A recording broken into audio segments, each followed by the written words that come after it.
নমস্কাৰ সকলোকে স্বাগতম জনাইছো আপোনালোকে চাই আছে Assam career point YouTube channel আজি আমি আপোনালোকৰ বাবে লৈ আহিছো এছএছচি জিডিৰ বাবে মোষ্ট ইম্পৰ্টেণ্ট জিকেৰ 20টা কুৱেশ্যন গতিকে আহকচোন আমাৰ এই সেশনটো আৰম্ভ কৰোঁ আমাৰ প্ৰথমটো কুৱেশ্যন হৈছে which portfolio was held by Dr. Rajendra Prasad in the interim government formed in 1946 অৰ্থাৎ 1946 চনত গঠিত অন্তৰ্বৰ্তী চৰকাৰত ডক্টৰ ৰাজেন্দ্ৰ প্ৰসাদে কোনটো দপ্তৰ কি কৰিছিল গ্ৰহণ কৰিছিল এতিয়া আমাৰ অপচন এত আছে ডিফেন্স বিত আছে ফাইনেন্স সিত আছে ফুড এণ্ড এগ্ৰিকালচাৰ আৰু ডিত কি আছে এক্সটাৰ্নেল এফেয়াৰ্স কি হ'ব পাৰে শুদ্ধ উত্তৰ কি হ'ব আমাৰ শুদ্ধ উত্তৰটো হ'ব option sea food and agriculture আৰু যি এই অন্তৰ্বৰ্তীকালীন চৰকাৰ আছিলে তাৰ হেড কোনে কৰিছিলে জৱাহৰলাল নেহৰুৱে হেড কৰিছিলে আৰু পৰৱৰ্তী পৰ্যায়ত ডক্টৰ ৰাজেন্দ্ৰ প্ৰসাদ কি হৈছিলেগে ফাৰ্ষ্ট প্ৰেসিডেন্ট অফ ইণ্ডিয়া হয় নহয় এতিয়া আমি আগবাঢ়িছো আমাৰ দ্বিতীয়টো প্ৰশ্নলৈ আমাৰ ইয়াত সুধিছে which of the following is correctly matched অৰ্থাৎ তলত দিয়া কোনটো সঠিকভাৱে মিলোৱা হৈছে হয় নহয় আমাৰ অপচন এত আছে 1909 Act Principle of Election বিত কৈছে 1919 Act Provisional Autonomy সিত কৈছে 1935 Act Diarchy in States আৰু ডিত কৈছে কি বুলি 1947 Act Responsible Government হয় নহয় এতিয়া আমাক কি সুধিছে কোনটো সঠিকভাৱে মিলোৱা হৈছে এটা কোনটো সঠিকভাৱে মিলোৱা হৈছে বাৰু আমি সকলোৱে জ্ঞাত যে 1909 যি এক্ট আছিল তাতে কিহৰ কথা কৈছিল principle of election and separate ইলেক্টৰেটছৰ কথা হয় নহয় গতিকে শুদ্ধ হ'ব কি অপচন এ 1919 কথা যদি ক'লে হয় এক্টত কি কথা উল্লেখ কৰিছিল বাৰু তাত ৰাজ্যত যি দ্বৈত শাসন ব্যৱস্থা ইয়াত 1919 কি কৰিছিল ৰাজ্যত যি দ্বৈত ব্যৱস্থা অৰ্থাৎ কি ডায়াৰ্কি ইন ষ্টেজ হয় নহয় সেইটো ব্যৱস্থাৰ কথা 1919 কৈছিল আৰু 1935 যি এক্ট আছে তাত কিহৰ কথা কোৱা হৈছিল প্ৰভিজনেল অটনমি কথা কৈছিল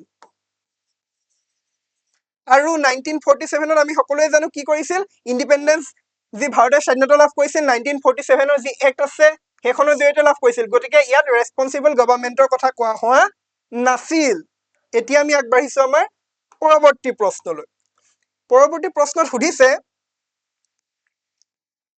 which act provided for direct control of India affairs by the British government অৰ্থাৎ কোনখন আইনৰ জৰিয়তে ভাৰতীয় কাৰ্যকলাপৰ ওপৰত ব্ৰিটিছ চৰকাৰৰ প্ৰত্যক্ষ নিয়ন্ত্ৰণ ব্যৱস্থা কি হৈছিল আৰম্ভ হৈছিল হয় নহয় এতিয়া আমাৰ ইয়াত অপচন আছে নিয়ন্ত্ৰণ আইন 1773 পিচ ইণ্ডিয়া আইন 1784 চাৰ্টাৰ আইন 1833 আৰু কি কৈছে ভাৰত শাসন আইন 1858 কি হ'ব পাৰে বাৰু শুদ্ধ উত্তৰটো কি হ'ব কমেন্টত জনাওক কি হ'ব পাৰে এ বি চি ডি কি হ'ব শুদ্ধ উত্তৰটো কি হ'ব option D government of India act 1858 হয় নহয় ইয়াৰ জৰিয়তে কি হৈছিল ভাৰতৰ যি ইষ্ট ইণ্ডিয়া কোম্পানীৰ হাতৰ পৰা ভাৰতৰ শাসনভাৰ কলৈ গৈছিলে ডাইৰেক্ট ব্ৰিটিছ ক্ৰাউনৰ তললৈ গৈছিলে হয় নে নহয় মানে অৰ্থাৎ প্ৰত্যক্ষ নিয়ন্ত্ৰণ ব্যৱস্থাৰ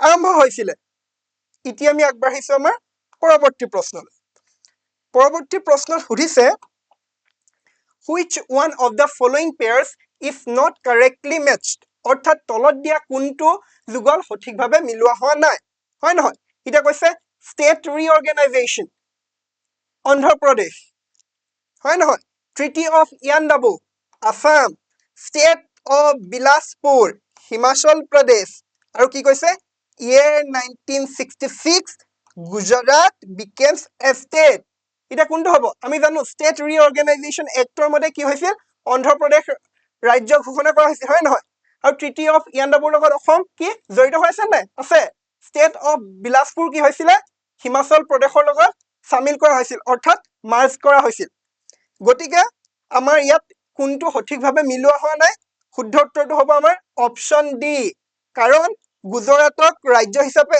গুজৰাট ৰাজ্য কেতিয়া গঠন হৈছিল শুদ্ধ উত্তৰটো হ'ব 1960 ইয়াত কিমান দিছে 1966 গতিকে আমাৰ শুদ্ধ এনসাৰ হ'ব কিমান অপচন ডি এতিয়া আমি আগবাঢ়িছো আমাৰ পৰৱৰ্তী প্ৰশ্নলৈ পৰৱৰ্তী প্ৰশ্নত সুধিছে হুইচ ইনফৰমেশ্যন ইজ ৰংলি মেচড অৰ্থাৎ কোনটো তথ্য ভুলভাৱে মিলোৱা হৈছে এতিয়া আমাক দিছে কি December 9, 1947 Constituent Assembly's first meeting Option B কৈছে November 26, 1949 The people of India adopted, enacted and gave to themselves the constitution হয় নহয় Option C কৈছে January 24, 1950 The constitution was signed by the members of the Constituent Assembly আৰু date কি বুলি কৈছে January 26, 1950 the date of commencement of the constitution এতিয়া যদি আমি অপচন কিটা লক্ষ্য কৰো তেতিয়া আমি চাম কি আমি কি দেখা পাম যে এটো January 26, 1950 এটো শুদ্ধই হয় নহয় 24 জানুৱাৰী 1950 চনত সাইন কৰিছিল গতিকে এটো শুদ্ধ 26 নৱেম্বৰ 1949 চনত সংবিধান গ্ৰহণৰ প্ৰণয়ন কৰিছিল এটো শুদ্ধ গতিকে আমাক সুধিছে কোনটো ভুলভাৱে মিলোৱা হৈছে বুলি সুধিছে ভুলভাৱে গতিকে শুদ্ধ উত্তৰটো কি হ'ব অপচন এ ডিসেম্বৰ 9 1947 কাৰণ কনস্টিটুৱেন্ট এছেম্বলি ফাৰ্ষ্ট মিটিংখন কেতিয়া হৈছিল বাৰু কেতিয়া হৈছিল 1946 হয় নে নহয় ডিসেম্বৰ 9 টোৱে হয় কিন্তু 1946 ত হৈছিল আৰু ইয়াত কিমান দিছে 1947 গতিকে আমাৰ ভুলভাৱে মিলোৱা আছে এটো গতিকে শুদ্ধ উত্তৰ হ'ব আমাৰ অপচন এ এতিয়া আমি আগবাঢ়িছো আমাৰ পৰৱৰ্তী প্ৰশ্নলৈ পৰৱৰ্তী প্ৰশ্নত সুধিছে which one among the following has the power to regulate the right of citizenship in India তলত দিয়া কোনটোৰ ভাৰতত নাগৰিকত্বৰ অধিকাৰ নিয়ন্ত্ৰণ কৰাৰ ক্ষমতা আছে অপচনত কি দিছে কেন্দ্ৰীয় মন্ত্ৰীসভা সংসদ সৰ্বোচ্চ ন্যায়ালয় আৰু the law commission আইনৰ আয়োগ কি হ'ব পাৰিব শুদ্ধ উত্তৰ কি হ'ব শুদ্ধ উত্তৰটো হ'ব অপচন বি the parliament আৰু এটো কোড মেনশন আছে জাননে এটো মেনশন আছে article 11 of the constitution of India ইয়াত সিটিজেনশিপক তেওঁলোকে ডিফাইন ৰেগুলেট বা এমেন্ডৰ বিভিন্ন ব্যৱস্থাসমূহ কি কৰিব পাৰে ঠিক আছে এতিয়া আমি আগবাঢ়িছো আমাৰ পৰৱৰ্তী প্ৰশ্নলৈ ইয়াত সুধিছে who wrote the book Return of the Aryans এই Return of the Aryans নামৰ গ্ৰন্থখন কোনে লিখিছিল আমাৰ অপচন আছে বি এফ গিদৱানী এল ডি কল্লা অবিনাশ চন্দ্ৰ দাস আৰু কি আছে ডি এফ ত্ৰিবেদী কি হ'ব বাৰু শুদ্ধ উত্তৰটো কমেন্টত জনোৱা কি হ'ব শুদ্ধ উত্তৰ এ বি চি ডি কি হ'ব বাৰু শুদ্ধ উত্তৰটো কি হ'ব আমাৰ শুদ্ধ উত্তৰটো হ'ব বি এফ গিদৱানী তেখেতে কি গ্ৰন্থখন লিখিছিল ৰিটাৰ্ণ অফ দা আৰিয়ানছ ঠিক আছে এতিয়া আমি আগবাঢ়িছো আমাৰ পৰৱৰ্তী প্ৰশ্নলৈ পৰৱৰ্তী প্ৰশ্নত সুধিছে which of the following Indian archaeologists first visited the Bhimbetka caves and discovered the prehistoric significance of its rock paintings অৰ্থাৎ তলত উল্লেখিত কোনজন ভাৰতীয় প্ৰত্নতত্ত্ববিদে প্ৰথমে ভীমবেটকা গুহাসমূহ ভ্ৰমণ কৰি তাৰ শিলাচিত্ৰসমূহৰ প্ৰাগ ঐতিহাসিক গুৰুত্ব কি কৰিছিল আবিষ্কাৰ কৰিছিল আমাৰ অপচনত কি দিছে মাধুসৰব ওয়াটছা এইচ ডি সাংকালিয়া ভি এছ ওয়াকাংকাৰ আৰু কি কৈছে ভি এন মিশ্ৰা কি হ'ব পাৰে শুদ্ধ উত্তৰটো কি হ'ব শুদ্ধ উত্তৰ আৰু কি জাননে এই ভীমবেটকা যি গুহাসমূহ এইসমূহ 2003 চনত ইউনেস্কোয়ে কি কৰিছিলে ৱৰ্ল্ড হেৰিটেজ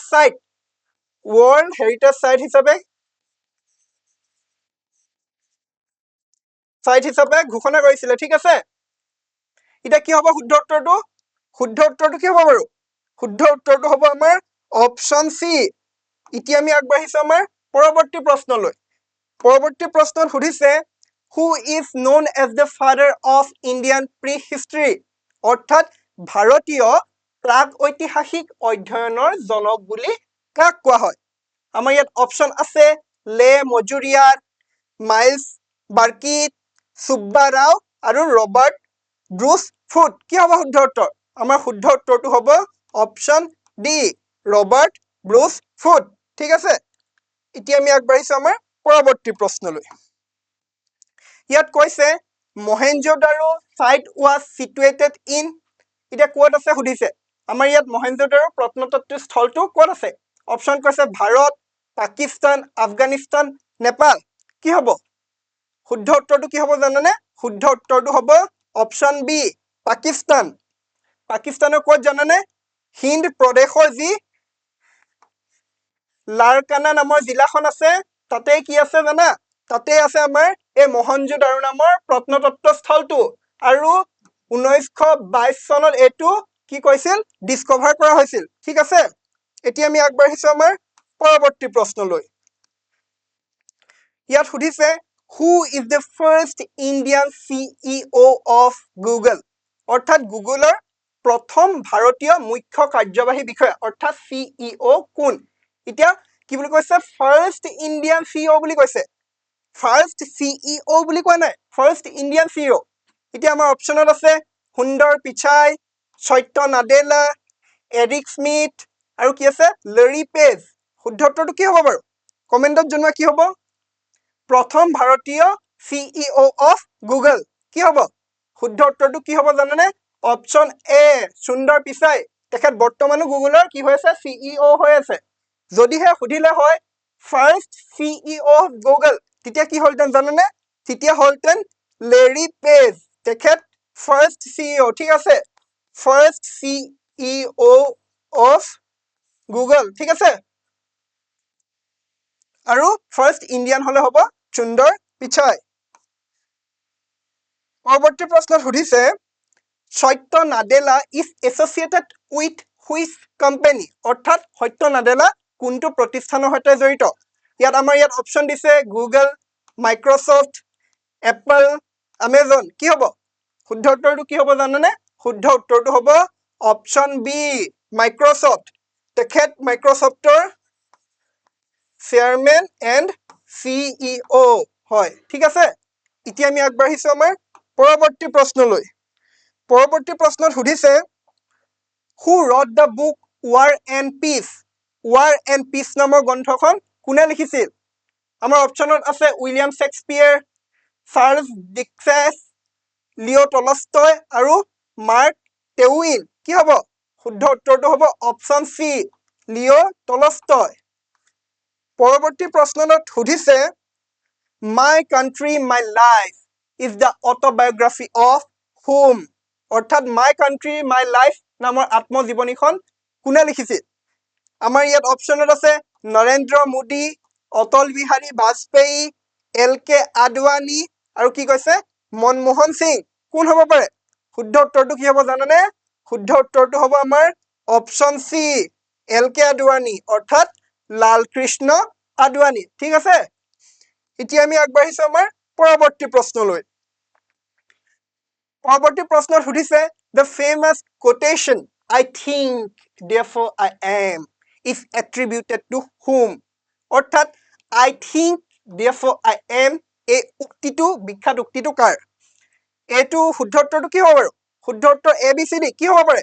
শুদ্ধ উত্তৰটো হ'ব আমাৰ অপশ্যন চি ৰেনে ডেকাৰ্ট। ঠিক আছে, এতিয়া আমি আগবাঢ়িছো আমাৰ পৰৱৰ্তী প্ৰশ্নলৈ। পৰৱৰ্তী প্ৰশ্নত সুধিছে BR আম্বেদকাৰৰ আত্মজীৱনীখনৰ নাম কি? অট'বায়োগ্ৰাফিখন কি হয় BR আম্বেদকাৰৰ? কি হ'ব ABCD? আমাৰ ইয়াত দিছে the story of my life, ৱেইটিং for a visa, my experiment with truth and discovery of India. শুদ্ধ উত্তৰটো হ'ব কি? ৱেইটিং for a visa, my experiment with ট্ৰুথখন কোনে লিখিছে? মহাত্মা গান্ধীয়ে লিখিছে, হয় নে নহয়? আৰু ডিস্কভাৰী অফ ইণ্ডিয়াখন কোনে লিখিছে? জৱাহৰলাল নেহেৰু, হয় নে নহয়? এতিয়া আমি আগবাঢ়িছো আমাৰ পৰৱৰ্তী প্ৰশ্নলৈ।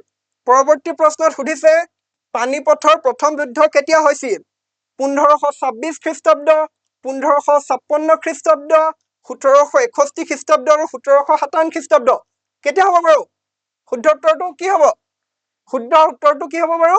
শুদ্ধ উত্তৰটো হ'ব আমাৰ অপশ্যন এ 1526 খ্ৰীষ্টাব্দ আৰু কাৰ মাজত হৈছিল যিয়ে মোগল সাম্ৰাজ্য প্ৰতিষ্ঠা কৰিছিল বাবৰ আৰু লুডি বংশৰ শেষৰজন সম্ৰাট কোন আছিলে ইব্ৰাহিম লুডি চুলতান ইব্ৰাহিম লুডিৰ মাজত হৈছিল ঠিক আছে এতিয়া আমি আগবাঢ়িছো আমাৰ পৰৱৰ্তী প্ৰশ্নলৈ পৰৱৰ্তী প্ৰশ্নত সুধিছে who was the last sultan of Delhi sultanate Delhi চুলতানেটৰ শেষৰজন চুলতান কোন আছিল আমাৰ ইয়াত অপশ্যন আছে আলাউদ্দিন খিলজি মোহাম্মদ বিন তুগলক ইব্ৰাহিম লুডি আৰু সিকান্দাৰ লুডি কি হ'ব শুদ্ধ উত্তৰটো হ'ব আমাৰ ইব্ৰাহিম লুডি কি আছিলে দিল্লী চুলতানৰ শেষৰজন চুলতান আৰু তেখেত লুডি বংশৰ আছিল ঠিক আছে এতিয়া আমি আগবাঢ়িছো আমাৰ পৰৱৰ্তী প্ৰশ্নত সুধিছে who won the Breakthrough of the Year award at the 2025 Lawrence World Sports Award কোনে লাভ কৰিছিল আমাৰ শুদ্ধ উত্তৰটো কি হ'ব বাৰু শুদ্ধ উত্তৰটো কি হ'ব জানেনে অপশ্যন সি লামিনে ইয়ামাল লে কি লাভ কৰিছিলে ব্ৰেকথ্ৰ অফ দ্য ইয়েৰ এৱাৰ্ডটো লাভ কৰিছিলে কিমান চনত 2025 চনত এতিয়া আমি আহিছো আজিৰ এই সেশনৰ অন্তিমটো প্ৰশ্নলৈ অন্তিমটো প্ৰশ্নত কি সুধিছে